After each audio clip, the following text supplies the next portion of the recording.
जब से खबर सामने आई है कि प्रधानमंत्री नरेंद्र मोदी ने तीनों सेनाओं को पाकिस्तान के खिलाफ कोई भी कार्रवाई करने की छूट दे दी है, तब से पाकिस्तान और उसकी सेना के होश उड़ गए हैं। रातों की नींद गायब हो गई है। यानी कि पूरा पाकिस्तान एक तरह से बेचैनी में है कि भारत पता नहीं उनके खिलाफ क्या कार्रवाई करेगा और वो उससे कैसे अपना बचाव करेंगे, बचाव होगा भी या नहीं होगा।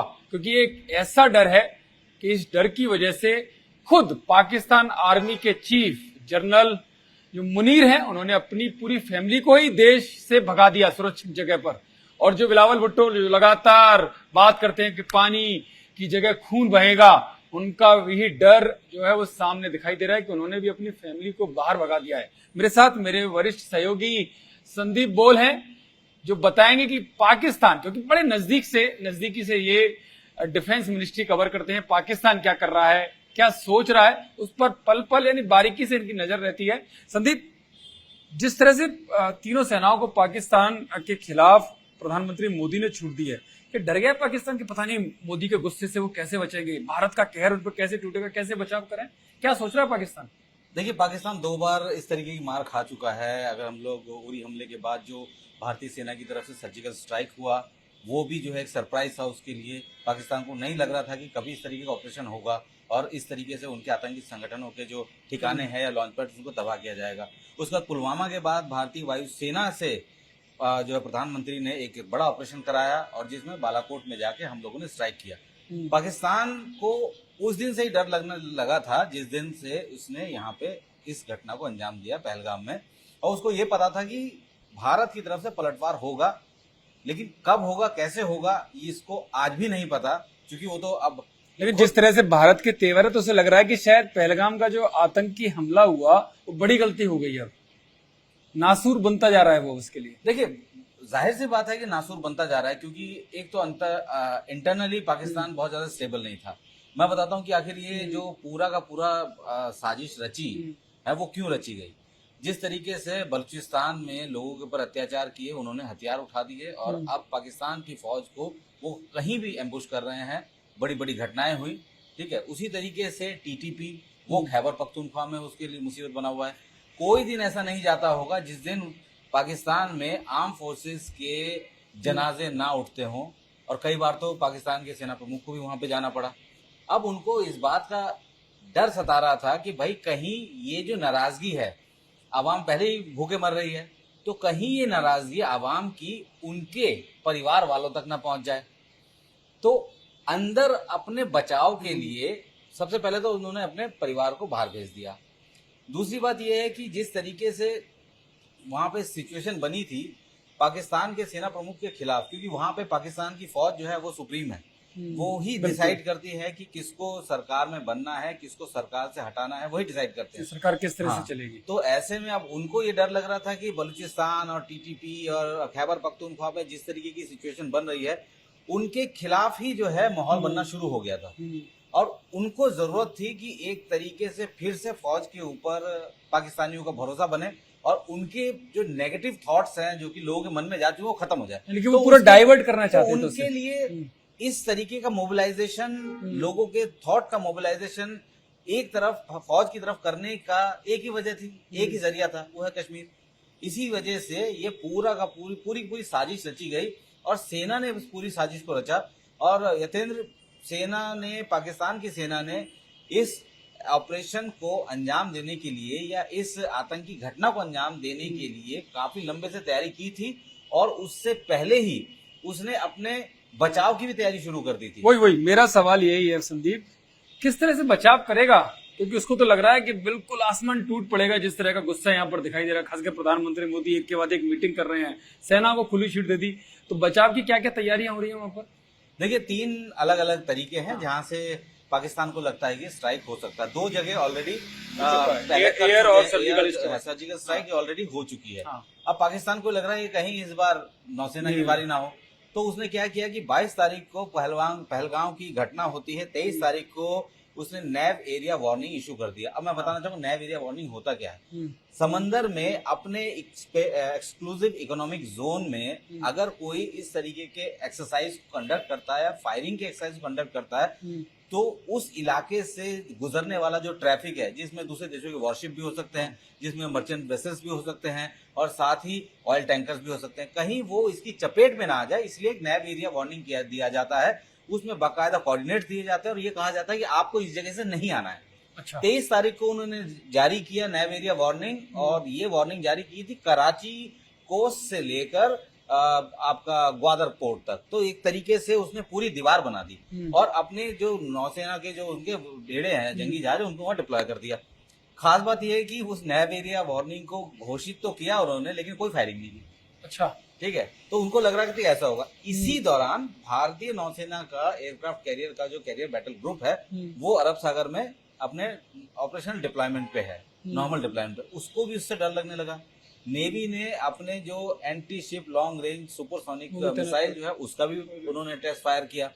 तो अब उसको ये, और अब इसमें एक ये भी खबर आई कि राफेल डील भी नेवी वाली हुई है। हाँ, हालांकि उसमें टाइम लगेगा, लेकिन तो मनोवैज्ञानिक नेवी का पर्सपेक्टिव समझा रहा हूँ कि पाकिस्तान को क्या लग रहा है। तो उसके बाद जो है 2 दिन का जो है नैव वार्निंग जो है वो खत्म हो गई, अपने आप खत्म हो जाती है। वो लिखा रहता है, वार्निंग के नीचे लिखा रहता है कितने तारीख को खत्म हो जाएगी। वो खत्म हो गई 25 तारीख को। उसके बाद प्रधानमंत्री ने बड़ी बैठक बुलाई। उस बैठक में तीनों सेना प्रमुख, सीडीएस, रक्षा मंत्री और एनएसए थे। पूरे सिचुएशन को प्रधानमंत्री ने असेस किया और कहा, जो हमें जानकारी है कि उनको ये कहा गया कि आपके पास खुली छूट है, आप जो करना है वो करो। जैसे ही ये बात हुई, उसके अगले दिन पाकिस्तान ने फिर एक और नैव एरिया वार्निंग इशू कर दिया।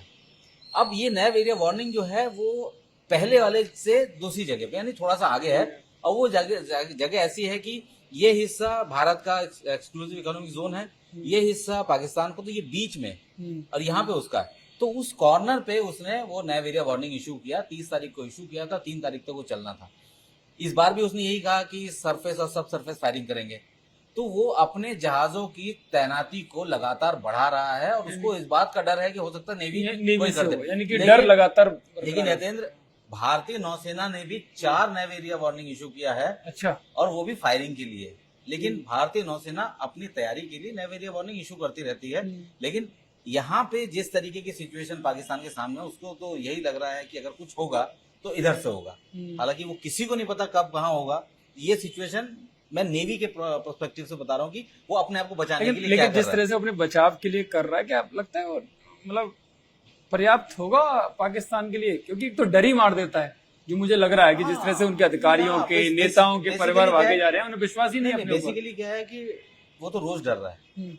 आपने देखा कि 4 साल तक, 2021 से लेके अब तक, इस पिछले महीने की शुरुआत तक भारत और पाकिस्तान के बीच में सीज फायर था।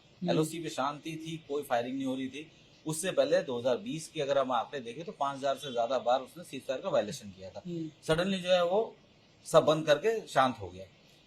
इस महीने की शुरुआत में उसने पहली बार 4 साल बाद सीज फायर वायलेशन को खत्म किया, तोड़ दिया और फायरिंग करने लगा। उसको भी ये समझ में आ गया था कि शायद कुछ वो भी तैयारी कर रहा था, तो उसने कुछ बड़ा होने वाला। शायद वो उस तैयारी में लगा हुआ था, इसलिए उसने तोड़ दिया। और पूरे इलाके में, क्योंकि वो फायर करेगा तो हम भी फायर करेंगे, हम भी रिटेलिएट करेंगे, तो पूरे इलाके में उसने जो है हाई अलर्ट घोषित कर दिया।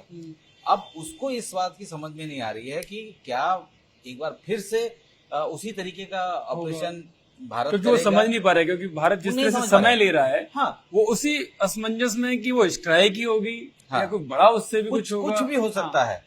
क्योंकि ऑप्शन जो है वो सेना को तय करना है। ये बता दिएगा, ऑप्शन सेना को तय करना है, जगह सेना को तय करनी है, क्या हथियार है वो सेना को तय करना है, और टाइम उनको तय करना है। तो उसने क्या किया कि पूरे के पूरे इलाके में वो कर दिया। अब लगातार वो सीज फायर का वायलेशन, जगह भी हम तय करेंगे। और यतेंद्र, मैं डर की बात बता रहा हूँ कि उनका डर ऐसा है कि जब एलओसी पे जब तैनात होते हैं, चाहे उनकी पोस्ट में चाहे हमारी पोस्ट में, तो दिखने के लिए कुछ नहीं होता, अंधेरा होता है वहां पे, ठीक है ना। उनकी हालत ये है कि अगर एक पत्ता भी, अगर कोई जानवर भी निकल के चला गया और पत्ता झाड़ हिल गया, तो वो भी फायर कर रहे हैं, वो भी हिल जाते हैं, तो वो भी फायर कर रहे हैं। इंटरनेशनल बॉर्डर से शुरू हुआ, मतलब एलओसी से शुरू हुआ और इंटरनेशनल बॉर्डर तक पहुंच गया। वो हर जगह रोज फायर कर रहे हैं, 7 रात से लगातार उनकी फायरिंग चल रही है। तो ये डर है उनके अंदर कि पूरी आखिर तरह से हिले हुए हैं बिल्कुल से। नेवी की बात मानसिक बताई, तौर हाँ, पर भी और वैसे नेवी की भी। बात बताई, आर्मी की बात बताई, अब मैं एयरफोर्स की बात कर रहा हूँ। हाँ, पाकिस्तानी एयरफोर्स के 3 एयर कमांड है, हाँ। ठीक है, और उन तीनों एयर कमांड में उनके 3 मेजर जो कंपोनेंट है वो है JF-17 हो गया, J-10 हो गया जो कि चाइनीज है, F-16 हो गया, कुछ एक मिराज के एयरक्राफ्ट है उनके पास। उन्होंने तीनों कमांड की एक्सरसाइज स्टार्ट कर दी एक साथ, एक साथ तीनों बता रहा कमांड है की कि स्ट्राइक स्टार्ट कर दी है। उनको ये लगता है कि क्या एयरफोर्स फिर से स्ट्राइक करेगा, तो उसको कैसे हम लोग काउंटर करें उसकी तैयारी चल रही है। साथ ही उसने स्ट्राइक कोर होता है कि जिनकी जिम्मेदारी होती है स्ट्राइक पे जाने की, ठीक है, तो वो स्ट्राइक कोर के साथ मिलकर एक्सरसाइज कर रहा है। तो आप समझिए कि नेवी में उनका डर दिख गया, बिल्कुल। आर्मी में उनका डर दिख रहा है, और एयरफोर्स में उनका डर दिख रहा है। तो इस वक्त पाकिस्तान की स्थिति ऐसी है कि उसको समझ नहीं आ रहा है कि ये जो सरप्राइज है वो कहां से आने वाला है। एक जल्दी से एक बात और बताइए कि बार बार एक गीदड़ धमकी मिलती है, पहले भी मिलती रही है लेकिन इस बार अब ज्यादा आ रही है, चाहे उनके रेल मंत्री हो, चाहे उनकी राजनीतिक नेता हो, उनकी लीडरशिप हो, बार बार एटम बम की धमकी दे रहे हैं। देखिए, कायदे से तो न्यूक्लियर बॉम्ब जो होता है डेटरेंस के लिए होता है, ठीक है ना, न्यूक्लियर वेपन जो डेटरेंस के लिए होता है, लेकिन पाकिस्तान जैसा रोग नेशन है वो सारी दुनिया को पता है। तो ऐसे में वो उसकी धमकी देकर सोचता है कि जो एस्केलेशन है वो कम हो जाए, और धमकी इसलिए दे रहा है ताकि अगर न्यूक्लियर वेपन का यूज करता है या यूज करने वाला है या उसकी सोच है, तो जो इंटरनेशनल कम्युनिटी है वो थोड़ी एक्टिव हो जाएगी, एक्टिव, वो बीच बचाव का रास्ता ढूंढे। और ये धमकी जो है वो सिर्फ इसलिए दे रहा है क्योंकि इस धमकी के बाद बड़ी कंट्रीज जो है वो कहेगी कि भाई एस्केलेशन हुआ तो ये हो सकता है, पाकिस्तान ये कह रहा है। लेकिन ये तो शुरू से करता रहा है। हाँ, इस बार काम करेगी, कारगर साबित होगी। आप ये सोचिए कि वहां के रेल मंत्री धमकी दे रहे हैं, सबसे पहले धमकी उनकी तरफ से है। आप सोचिए कि वो अपनी ट्रेन को सिक्योर नहीं कर पा रहे हैं। बलूच जो है, दुनिया की पहली बार ऐसी हाईजैकिंग हुई है कि पूरी की पूरी ट्रेन हाईजैक कर ली, दुनिया ने देखी, वो नहीं कर पा रहे। तो आप सोचिए उनके पास हाँ। धमकी देने के अलावा कुछ है नहीं। अगर उनके पास वो जितने वेपन सिस्टम उनके पास है वो भी ज्यादातर चाइनीज है, टर्किश है। चाइनीज वेपन सिस्टम का तो भरोसा इसलिए नहीं कर सकते क्योंकि उसकी जो रडार सिस्टम है उसकी हालत ऐसी है कि गलती से, जैसे उन्होंने कहा, एक गलती से एक ब्रह्मोस फायर हो गई थी, 100 किलोमीटर हमारे एरिया में ट्रेवल किया, 105 किलोमीटर उनके एरिया में ट्रेवल करके गिर गई। उसके बाद पता लग रहा है उनको कैसा हुआ। तो हमारे पास कैपेबिलिटी पूरी है। पाकिस्तान इस वक्त अपने आप को डिफेंड कर रहा है, डिफेंडिंग मोड में इस वक्त है कि हम भारत की जो वार होगा या पलटवार होगा, उससे खुद को कैसे बचाएं। रातों की नींद इसी वजह से इसलिए राजनीति के साथ साथ सेना दोनों को अलग अलग तरीके से जो है एक्टिव करके रख रहा है। ठीक है, संदीप बोल है जो कह रहे हैं कि रेल मंत्री की धमकी सबके सामने है, लेकिन वो अपनी रेल को ही नहीं बचा पाए। बलूचिस्तान में किस तरह से पूरी ट्रेन जो रेल है उसको कैसे किडनैप कर लिया, और वहां के जो उनके आर्मी के लोग तो कैसे उनको बलूचिस्तानियों ने मारा, ये सबके सामने। लेकिन इसके साथ साथ संदीप ने बताया कि किस तरह से भारत के डर के कारण जो उनका रातों की नींद और दिन का चैन जो खो गया है, वो किस तरह से अब पाकिस्तान के मन मस्तिष्क में खौफ की तरह ऐसा भर गया है, पूरा खौफ भर गया है कि वो समझ नहीं पा रहे कि भारत किस तरह से अटैक करेगा और वो किस तरह से अपना बचाव करेंगे।